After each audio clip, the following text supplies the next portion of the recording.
बच्चों हम लोग आज व्याकरण पढ़ेंगे। व्याकरण मनिका है ना पुस्तक से पाठ 1 भाषा, लिपि और व्याकरण।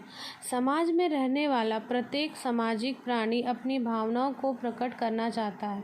सामाजिक विकास के बाद ऐसे माध्यमों की खोज की गई जिससे मनुष्य अपने विचारों, भावनाओं को दूसरे के समक्ष प्रकट कर सकता है। उस माध्यम को ही हम भाषा कहते हैं। इस प्रकार हम कह सकते हैं कि जिन माध्यमों का प्रयोग अपने भाव और विचारों में प्रकट करने में किया जाता है उसे भाषा कहते हैं। जैसे यहाँ पर ऋषि मुनि बच्चों को शिक्षा दे रहे हैं। यहाँ पर क्या है, टाइम्स, भारत टाइम्स है ना, समाचार पत्र है और यह पुस्तक है।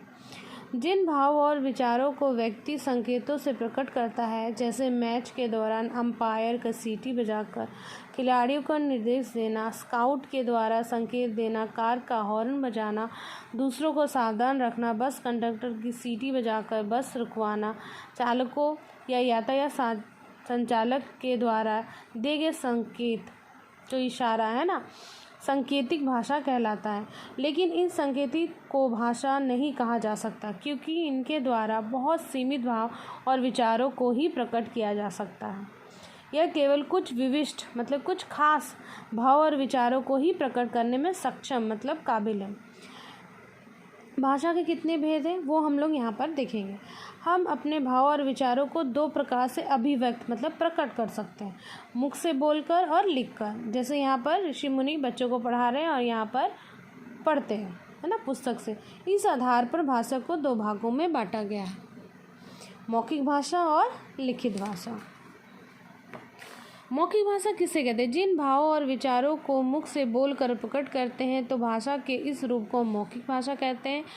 इस भाषा को सुनने वाला कानों से ग्रहण करता है और फ़ोन पर आसपास से बातचीत करना, डॉक्टर है ना, डांटना, कहानी सुनना, सुनाना, गीत गाना, ये सब मौखिक भाषा है ना। जैसे डॉक्टर से बातचीत भी करते हैं तो है ना, वो भी क्या है, मौखिक भाषा है। लिखित भाषा जिन भावों और विचारों को लिखकर प्रकट करते हैं तो भाषा के इस रूप को लिखित भाषा कहते हैं। इस भाषा को व्यक्ति आँखों से पढ़कर ग्रहण करता है। पुस्तकों है ना, जैसे वहाँ तस्वीर में था ना, समाचार पत्र था और पुस्तक था। समाचार पत्र द्वारा प्रकाशन मतलब जो पब्लिशर है ना, बुक लिखते हैं, वो भाषा ही। जैसे ये क्या है, पुस्तक पढ़ रहे तो ये क्या है, अभी तो हम आपको पढ़ा रहे हैं तो ये मौखिक भाषा है ना, लेकिन आप पुस्तक से पढ़ रहे तो वो लिखित भाषा। यह भाषा बहुत उपयोगी होता है, बहुत महत्वपूर्ण होता है। इसके कई दस्तावेज मतलब जो कागज पत्तर होते हैं, सामग्री लंबे समय पर आप सुरक्षित रख सकते हैं, पर मौखिक भाषा को ज़्यादा दिन तक सुरक्षित नहीं रख सकते। उसको आपको है ना याद नहीं रहेगा, या अगर फ़ोन में रहेगा तो उसको डिलीट करना पड़ेगा। लेकिन आपके पास पुस्तक रहेगा तो आजीवन रहेगा, उसको आप सुरक्षित रख सकते हैं, संचय करके रख सकते हैं। हमारे जो पूर्वज आज से नहीं पहले से ही जो उनके विचार थे, परिचित थे होने पर भी एक साधन आसपास रखते थे ना, क्या था, पत्र को सहेज कर रख सकते थे, है ना। उनके विचारों और लिखित भाषा में संचित है ना, संरक्षित थे मतलब सुरक्षित थे। मौखिक भाषा में यह गुण नहीं है। मौखिक भाषा को आप सहेज कर ज़्यादा समय तक नहीं रख सकते, लेकिन लिखित भाषा को रख सकते हैं। जैसे मैंने कहा पत्र। भाषा और बोली। बोली का तात्पर्य मतलब अर्थ क्या है? भाषा का क्षेत्र रूप होता है। कोई भी भाषा एक बड़े भूभाग में बोली जा सकती है, तब उसके क्षेत्र का विशेष के अनुसार कई रूप से विकसित होता है। ये रूप मूल भाषा से थोड़ा हटकर होता है। भाषा के इन रूपों को बोलियां कहते हैं और हिंदी भाषा में कई बोलियां हैं।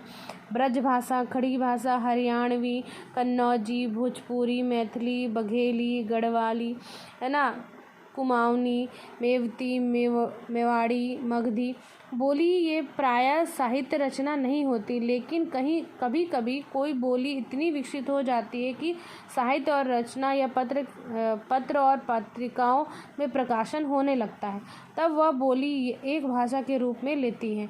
इसका सबसे अच्छा उदाहरण खड़ी बोली है, जिनकी गणना मतलब गिनती आज भी समृद्धम भाषाओं में होती है, मतलब उच्च कोटि में होती है। इसे आज भी हिंदी भाषा के नाम से जानते हैं। हिंदी की कुछ बोलियां में भी श्रेष्ठ साहित्य की रचना है, जैसे गोस्वामी तुलसीदास ने उनकी अधिकतर जो लिखी हुई भाषा वो अवधी में होती है। जैसे रामचरितमानस बहुत प्रसिद्ध है, जिसकी गणना न केवल भारत में वरना विश्व के महंत ग्रंथों में की जाती है। इसी प्रकार भक्त कवि सूरदास श्री कृष्ण संबंधी सूर सागर रचना ब्रज भाषा में लिखी गई है। हिंदी साहित्य में अनुपम धरोहर है, मतलब ये खजाना है। ये बोलियां भाषा के रूप में विकसित नहीं हो सकती। लिपि किसे कहते हैं? मौखिक भाषा के ध्वनि होते हैं। ध्वनि या संकेत के माध्यम के दूर स्थित व्यक्ति तक अपने विचार नहीं पहुंचा सकते, अतः तत्कालीन विशेषज्ञों ने उच्चारित मतलब जो उच्चारण करते ध्वनि संकेतों के लिए अलग अलग चिन्ह निर्धारित किए और उन्हें वर्ण कहा गया। इन वर्णों के लिए लिखावट के आकार प्रकार होते हैं, यानी लिपि चिन्ह, जैसे अ आ ई है ना, क ख ग घ। तो ये सब वर्ण एक जैसे नहीं, ये सब अलग है। मौखिक तरह कथित भाषा को लिखने का यह ढंग लिपि कहलाता है। प्रत्येक भाषा की अपनी लिपि होती है। मौखिक ध्वनि को लिखित रूप में प्रकट करने के लिए निश्चित चिन्ह लिपि कहा जाता है। यदि हम इसे रोमन लिपि कहें, है ना, तो जैसे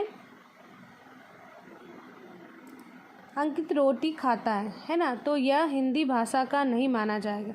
इस तरह अंग्रेजी में लिखी गई वाक्य अंकित ईट रोटी, है ना, अंकित ईट्स फूड को हिंदी में देवनागरी में लिपि में लिख दिया जाए तो अंकित ईट्स फूड तो अंग्रेजी में मान्य नहीं होगा। विश्व में प्रचलित प्रमुख लिपियां निम्नलिखित है, जैसे देवनागरी, हिंदी, मराठी, नेपाली, संस्कृति, रूसी, है ना, रूसी, बुल्गेरिया, फारसी, उर्दू, अरबी, रोमन, अंग्रेजी, फ्रेंच, जर्मन, गुरुमुखी, पंजाबी। व्याकरण, अब हम लोग देखेंगे व्याकरण। जिस शास्त्र में किसी भाषा को शुद्ध बोलने या पढ़ने व लिखने का नियम का ज्ञान को हम व्याकरण कहते हैं। व्याकरण के नियम का वर्गीकरण विभिन्न आधारों पर किया जाता है, जिन्हें व्याकरण के अंग कहते हैं। हिंदी में व्याकरण को 3 भाग है: वर्ण विचार, शब्द विचार और वाक्य विचार। व्याकरण के इस अंग के अंतर्गत वर्णों के आकार, उच्चारण और उनके मेल आदि का अध्ययन किया जाता है। शब्द विचार, इस विभाग के अंतर्गत शब्दों के व्युत्पत्ति मतलब उत्पत्ति, विकास, निर्माण, आगमन, अर्थ का अध्ययन किया जाता है। वाक्य विचार, इस वाक्य के अंतर्गत वाक्य रचना, वाक्य भेद, वाक्य विश्लेषण, वाक्य संश्लेषण, विराम चिन्ह का प्रयोग आदि का अध्ययन किया जाता है। हिंदी भाषा का महत्व। हिंदी भाषा सबसे प्राचीन भाषा है। हिंदी का विकास अंतर क्षेत्रीय भाषा, राष्ट्रीय भाषा, राज्य भाषा, अंतर्राष्ट्रीय भाषा के रूप में हो रहा है। दिल्ली, हरियाणा, हिमाचल प्रदेश, उत्तर प्रदेश, मध्य प्रदेश, बिहार, राजस्थान, छत्तीसगढ़, उत्तराखंड, झारखंड आदि प्रदेशों में इसका प्रयोग मातृभाषा के रूप में किया जाता है। बोले जाने आधार पर विश्व का इसका 3रा स्थान रखता है। आज भी विश्व में विभिन्न विश्वविद्यालयों में हिंदी में शिक्षा दी जा रही है। अपनी सरल प्रकृति और अत्यंत समृद्ध शब्द भंडार के कारण इसे समझना आसान है, जिससे इसका प्रचार दिनों दिन बढ़ता जा रहा है। हिंदी का साहित्य भंडार अत्यधिक समृद्ध है, मतलब बहुत बड़ा है, और 14 सितंबर 1949 को भारतीय संविधान सभा के अनुसार हिंदी भारत संघ की राज्य भाषा है न के रूप में मान्यता प्राप्त है। तभी से प्रति वर्ष 14 सितंबर को हिंदी दिवस के रूप में मनाया जाता है। कुछ विशेषताएं हैं। हिंदी भाषा वैज्ञानिक भाषा है, क्योंकि इसमें जो बोला जाता है वही लिखा जाता है। दूसरा, इसका व्याकरण अत्यधिक सरल और प्रभावी है। तीसरा, इसका शब्द भंडार अत्यंत विशाल है, बहुत बड़ा है। इसमें संस्कृत, देशज, आगत, अरबी, रूसी, अंग्रेजी, फारसी, डच, पुर्तगाली लाखों शब्द इसमें समाहित हैं। 4, हिंदी का साहित्य विश्व के सर्वोच्च साहित्यों में से एक है। यह प्रवृत्ति लचीला है, सरल है, इसे सीखना आसान है और देश के संपर्क का भाषा है।